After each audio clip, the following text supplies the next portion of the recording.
राज करने की नीति. Politics is seen in a bad light. Democracy brings out the best also, sometimes the worst also. Great politicians like, let's say, Chanakya politics, because of religion in office. What kind of political leaders do we need? A lot of politics happening around. जो प्रजा के लिए अच्छा नहीं है वो भी राजा को करना होता है.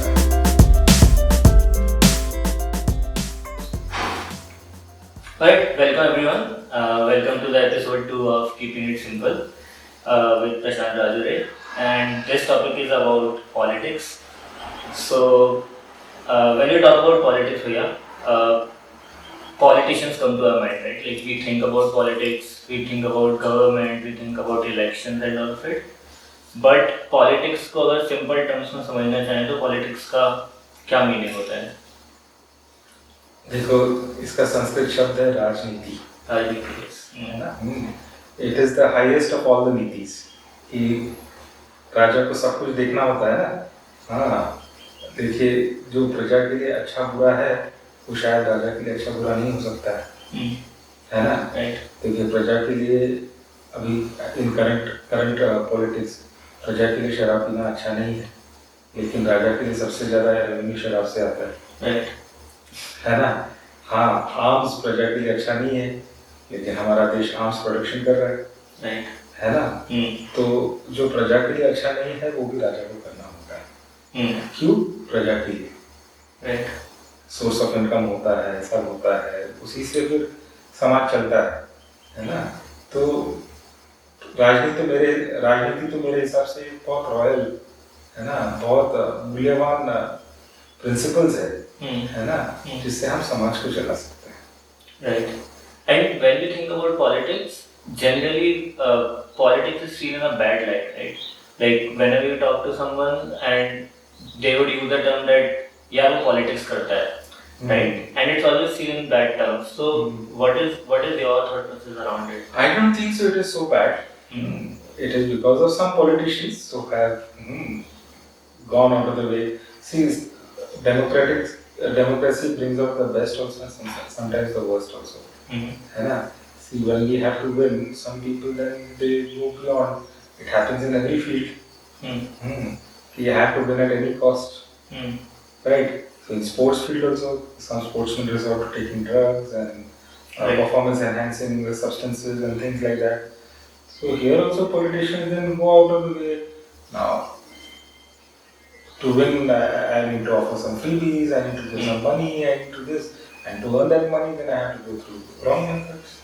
Isn't it? So that has tainted the picture little differently, negatively. But for many people, it is a way to serve people. Isn't it? So if we can get better politicians who are willing to serve people and cut down on all this, this. And I somewhere feel that the corruption is there in the mind of the people. That is why politicians have become corrupt. It is society which nurtures people. Right. So the way the society looks at things, that is how people are nurtured. Now there are many people who want that extra 5,000, 10,000 rupees. What will the politician do? Yeah, in fact, like if they don't offer, the other party would offer. Yeah, so what will it becomes. So then it's a show. It's a game of one-upmanship. Right. Isn't it? There is corruption. If I say I don't want any money, and if everyone starts saying I don't want any money, then people who come out of this society will also say I don't want to give money and I don't want to take money. Isn't it? Right. So it is society which nurtures people and society which nurtures thought. Yeah, that's a very good thought. So talking about society, right? We often hear a lot about ancient history, and we hear a lot about great politicians like, let's say, Chanakya, for example, right? And even Lord Krishna. Or in fact Hanuman, right? Like Hanumanji went to Sri Lanka as a diplomat and he did all that over there. So definitely the society has changed from then. But what can we, learn from the ancient politicians or the state of society over there? Like how do we compare and how do we bring that back? Yeah, so from society, from history, we have so many lessons to learn. Yeah. bad politics will eventually lead to auster. Yeah. And we can take an example of Shakuni. Shakuni also, and even Dhananand, when Chanakya was there, Dhananand was very corrupt. He was into bad habits and vices and all that. So that brought the end of his dynasty. And in fact, every dynasty ended because of incompetent people. Right. Isn't it? So freshness has to come, freshness of ideas have to come. Society changes with time, and problems of society change with time. So solutions also have to change with time, and people also have to change with time. So this is what history teaches us, and people who have ruled well, you can see people have supported them. Isn't it? People like this, and there are dynasties who have ruled for 500, 600 years, or 1,000 years. Isn't it? So on the same note, Bhaiya, we talked about the politics which is associated with religion and all. Do you think the politics, because of religion, has played its role in dividing the society, at least like specifically Indian society, or do you think it was, if there are some other reasons for it? नहीं ये तो नहीं this is not a new phenomena in Indian politics हमारे देश का बंटवारा ही religious line पे हुआ that means religion was part of the politics and we were divided by that है ना सो it has been there all the time. It is not something new, and attributing old problems to some new causes will be foolishness. है ना? That is what most politicians they think the cause is something else. They misguide the people that it is because of this. See, wrong causes, identification of wrong causes will always give wrong solutions. It will never give the right solution. Right. We as citizens of this country, we have to see through what the politicians are saying. Right. Every politician, because they are all there to win elections. Right. Truth is not their favorite weapon.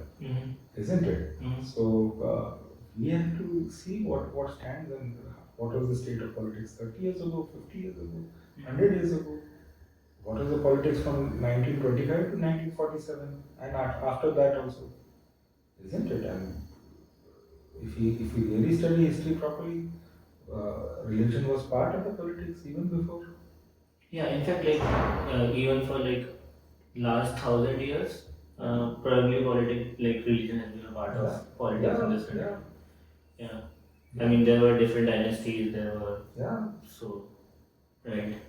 And like considering the current scenario of the country, right, like we say that we are on a growth path and all of that, what do you think, what kind of political leaders do we need, this country needs, and the current leaders that we have, which one is your favorite, and if there is at all? See, I will not share. One thing is that I will not share my favorite. Directly. It's my personal thing. I don't get into it.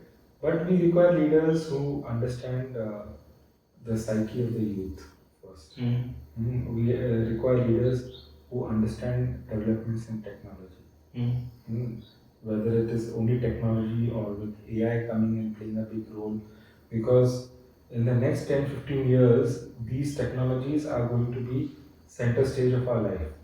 And if politicians don't understand the depth of this technology, the width of this technology, we will not be able to harness it for the welfare of the people.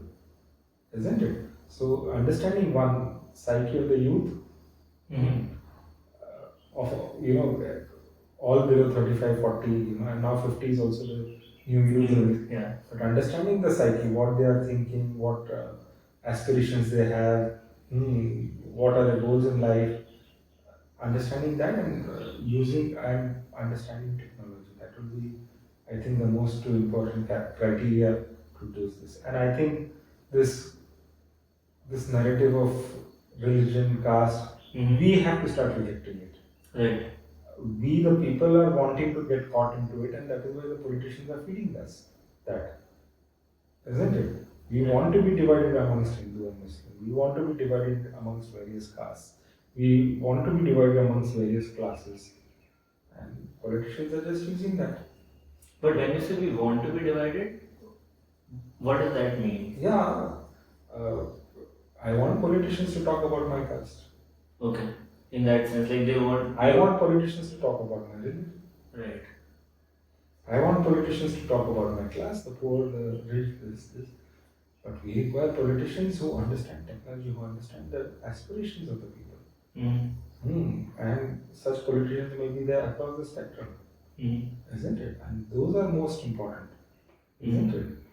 See, there was never a time where 100% employment was there. There was never a time where inflation was 100% under control. There was never a time society progressed at all times, Right. So these are different phases. Even an economist will say, when the economy grows fast, the inflation goes high. When the employment is higher, the inflation is also higher. When the employment comes down, the inflation also comes down. So less number of people employed, then inflation is this. So it's not a we have to find a balance between all these factors, opposite factors, isn't it? Which many youth we may have studied it, but we are not able to practically gauge what is happening, isn't it? So we have to see from a perspective. It's not going to be I'm going to have all the aspects, Right. isn't it? So some balance somewhere is going to be there. If you want employment for all, then inflation is going to be high. Right. That is what historically economists have said. But if you don't want inflation to be high, there will not be employment for everyone. Right. Isn't it? Right. So we are talking about employment, right? And a lot of our listeners are people who work in corporate offices and places like this. And one thing about politics is that it's not everyone's cup of tea, right? Like because politics require you to influence people, politics require you to be, opinionated and you talk out your thoughts, all of that. We see a lot of politics happening around in office spaces, in your teams, and all these places, right? What would be an advice for people who suffer with these things? See, suffering is your weakness. Right. See, we have to live with this. Whether in a family, whether in a group of friends, whether in office, wherever, there are going to be differences of opinion and people are going to be divided with their opinions. And we have to find a way through. Right. There will be some supportive people, there will be some people who will be obstructive. Sometimes the supportive people are more and sometimes the obstructive people are more. Right. And in both scenarios, we have to learn to work. Isn't it? See, that is the nature of life. Everything is not going to be like an open path, like you walk the path and everything you're going to achieve. Very true. See, when a seed falls, the soil does not say, I will give you rain, you grow. Right. The air does not say, I will give you enough oxygen and all that, you grow. The seed has to find its own way into the soil and the seed has to find its own way into the air. The air is very hostile, the soil is very hostile. Temperature changes, rains come, and then all the various insects comes, bird come, everything comes. Bacteria come, funguses come, amoeba comes, and the seed fights everything, and then it grows. Right. In fact, like we talk about the survival of fittest, human beings have been so you have to face all these obstacles in life. You cannot say why there is politics. There is going to be politics, there is going to be obstacles. That is the nature of life and we have to go with it. Right. So, can someone choose to not be political and or is it inseparable from you? It's inseparable, it is part of your life. You have to, if you want to sit in your room and do nothing, you have no aspirations, you have no goals, you don't want to earn money and you have enough money so that your food is taken care of. It's okay, but even there you're going to be caught up because sooner or later some money crunch will come, some bank will say crash, you will have your investment gone down, something or the other will come. Right. Problems are going to come. This is the nature of life. Right. And do you have any suggestions in general for corporates to just improve the political scenario, like just not have that thing? See, every corporate has their own thinking, and it's fine. Right. It's fine. There is a limit to where you can improve. because people are going to be there. No two people are going to have the same thought and same views. There are two people. Suppose you keep them in a room. Mm. We feed them the same newspaper articles every day. We feed them the same food. Hmm. We show them the same television programs, same news channels for 100 years also. After 100 years also, the views are not going to match. Right. Yeah, that's true. So views are not going to match, and the whole thing is my views don't match with yours. Mm. So maturity is what? I have to find a way to work with it. Right. Immaturity is what? I can't live with it. So either I will run or I will fight. When I run, I'm going to face this elsewhere also. And when I fight, that is where it leads to all forms of terrorism, intellectual terrorism, gun terrorism, violent terrorism. These are all terrorism only. When you put down somebody else's thought and say you have no, you're wrong or this, that is intellectual terrorism. Right. So in fact, what you are talking about is that it is your part of life. If you want to achieve something, if you want to do something about it, you just have to navigate through the path. And right. It's like as simple as driving through Indian traffic. Right. All sorts of traffic will be there. Traffic following rules, traffic not following rules. Somebody will overtake from the left, somebody will overtake from the right. In middle, people will cross the road. Cyclists will come, motorbikes will come, cows, buffaloes will come, donkeys will come, and we cannot keep on fighting with everyone. And we cannot say why they are there on the road. They are there on the road. Just navigate and find your home. Yeah. It's like saying that I don't want to get out of my house because there's a lot of traffic on the road. The real enjoyment is when you get out of the house. Yeah, Indian roads are fun. I like driving on Indian roads. Yeah. So moving on, we have some questions from a few of our listeners, and someone would like to know like what could be the effect of politics in spiritual domain. Yeah, all politicians can be spiritual. All politicians? Yeah, let us demand that from our politicians. People are demanding money from the politicians, they give it. People demand some services, they give it. People demand some infrastructure, they give it. So if people start demanding, we want you to be spiritual, will they not be like that? It's hard, I guess. Why? I mean, because I feel like it's spiritual. 20 years ago, nobody wanted to be connected with the name Ram. Right. Everything changed. Things have changed. Somebody has started demanding it, no? Yeah. And that is why the narrative has changed. Yeah. So why not we say you meditate every day? Yeah. 15-20 minutes twice a day. Why don't we say that? Yeah. Why don't we say you do yoga every day? Yeah. And in general, what do you think? Like, is being spiritual and doing spiritual practices, does it impact your political views? And a lot of clarity of thought comes. Mm-hmm. Lot of clarity of thought comes. Mm-hmm. And then you're emotionally more at ease with people around, which a politician requires. Because he's handling hundreds of emotions every day. Right. Isn't it? So to be at ease and to be able to guide them. Right. So, without taking, from a yogic perspective, why Narendra Modi is Narendra Modi? Because he has a spiritual practice. He's able to connect emotionally with people. He's able to understand their aspirations. And that is what spirituality helps you to do that. Right. So, I mean, definitely, just like spirituality helps in other domains of life, it's bound to help you with politics as well. And is it possible to have healthy politics? When people become healthy, the minds who are in politics become healthy. Yeah. And waiting for politics to become healthy is again, I will say, a weak man's approach. The strong man will say, I am healthy, I will go and make it healthy. Right. So politics is for everyone.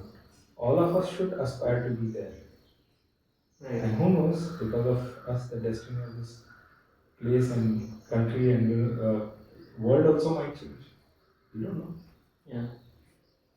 So the next one is coming from one of our volunteers, and they say that often we become part of politics when we do seva.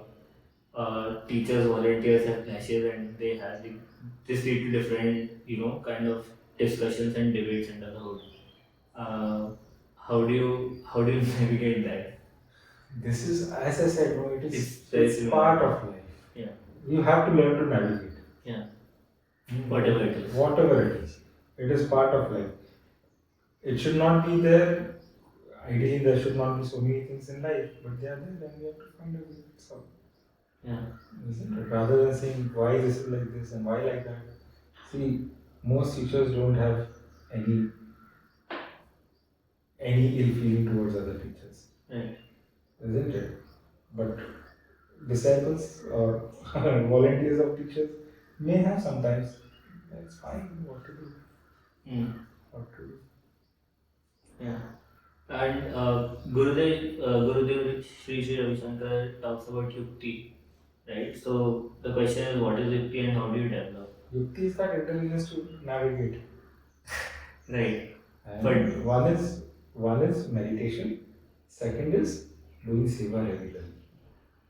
See, when we do seva, all these viewpoints come, all these obstacles, hurdles, all these things come, and we learn to navigate.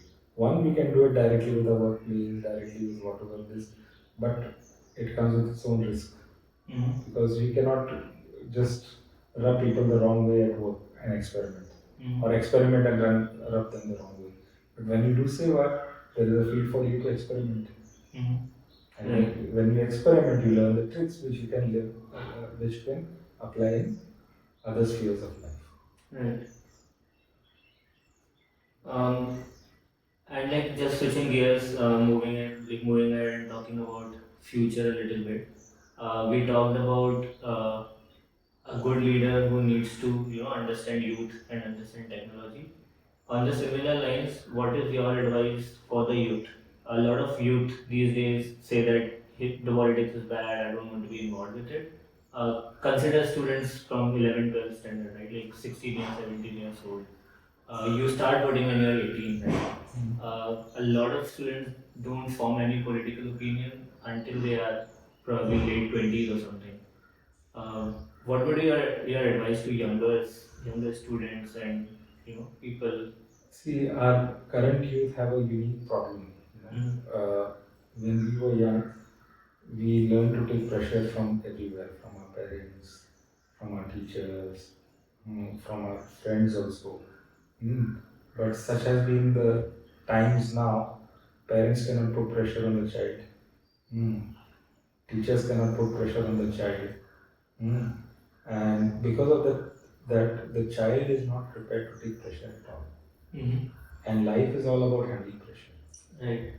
Isn't it? Yeah. So my advice is put yourself into a situation where there is a pressure. If you don't understand politics, enter it. There will be pressure, but learn to take pressure. We are going to be successful only when we learn to take pressure. Right. Why are the suicide rates rising? Children have forgotten to take pressure. Why is depression on the rise? Children have forgotten to take pressure. When we were young, not that I'm old now, but when we were younger, we would even take bashing from our parents, from our teachers. Yeah. Which is not allowed as per law, not the case now. So even that we learn to, and we would know we have done something wrong, and we would be already in firefighting mode. How to avoid this situation? Now I know my mother is going to shout at me, or maybe she might slap me, and how I can avoid me? I'm already thinking of that, isn't it? But now because we have not seen that threat happening, we are not prepared to take pressure. And life, see, till limited time and limited space, we will be free from pressure. But sooner or later, when we work, when we are with people, pressure is going to come. Yeah. Isn't it? So get into activity, and if you cannot think of any activity, get into seva, get into service. And in service, while doing seva, we will see a lot of pressure happening from all angles. Learn to take that. Right. But I understand like taking pressure and just being able to struggle through your way through is one thing. If we talk about pure politics, like entering into politics, becoming leaders of the nation, what is a good way for youth in today's scenario to start doing that? First thing is learn to take pressure. No? Yeah, that is the start. Right. And then you see that there are no qualifications required to be a politician, isn't it? You can be a good sports person and be a good politician. You can be a good rather people who have come from the IT field also, and ministers of this country, isn't it? People are doctors who have come into politics. So that is it. It doesn't matter which path you choose. You choose a path which you like, where you are willing to take pressure. And the third thing, politics is all about serving people. Right. Isn't it? Yeah. So that is why I said seva. Seva. You do seva. Why? You will be also handheld in your seva. It's not easy. You can't jump into the swimming pool and start swimming. You need some guidance. Where are you going to get this guidance from? Social media. There are people with that challenges when we see people's lives from close quarters, how they are having pressure, how difficult life is. Whether we go into an orphanage or whether we go to a rural area or whether we go to a slum, we see what pressures people are going through, isn't it? And then to do something good to them, that itself requires a lot of strength and stress and handling abilities. Right. Yeah, I mean, definitely, politics basically is about serving people, being in a position of power and then serving people.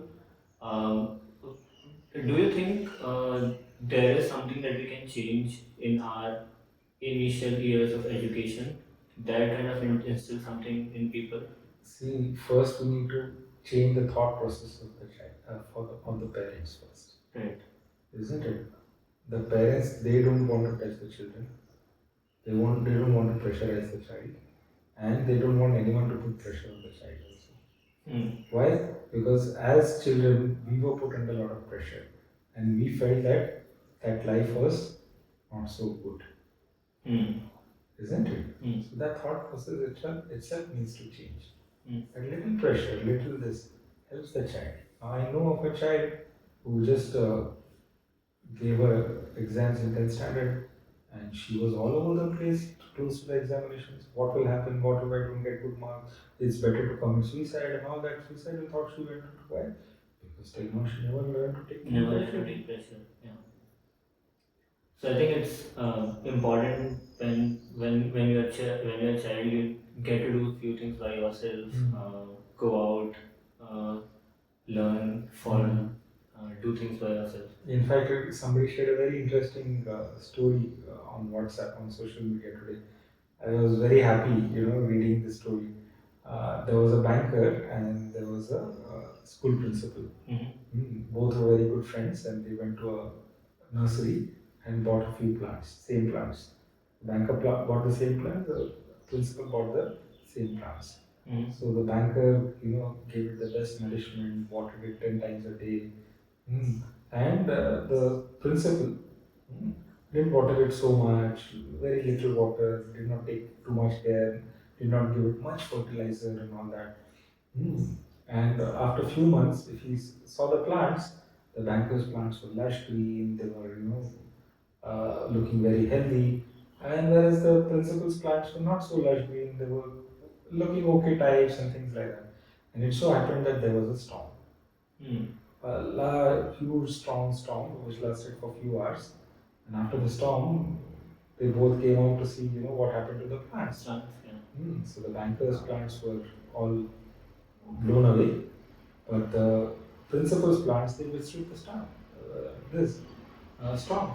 So the banker asked the principal, you didn't take care of your plants so much. How come, they survived and I took care of my plants so much? They were so healthy, they were so strong, but they didn't survive the storm. So the principal smiled and said, so, and he said, when you gave it water, you gave it enough water. So the plant said, I don't need to do anything to get more water.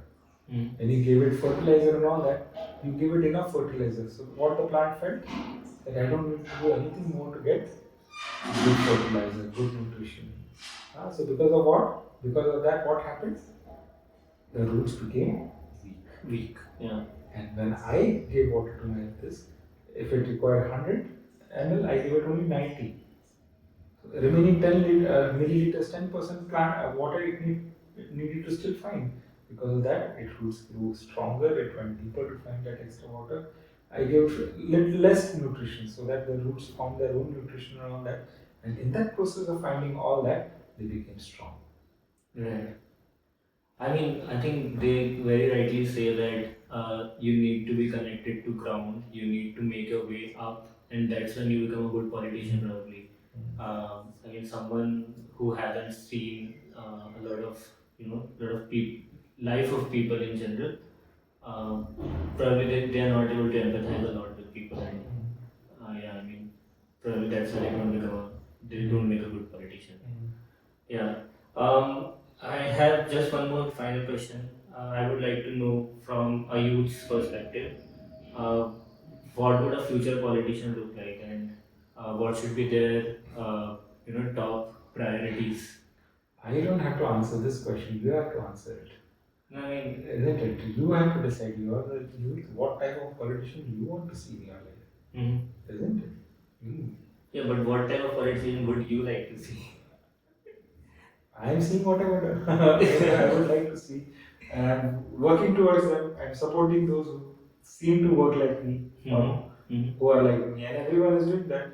And I discourage those who don't seem to be working what I want in them.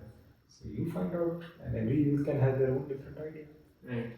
Isn't it? My ideas are not important. Yours are. Alright, that's our episode 2 on politics. Thanks a lot.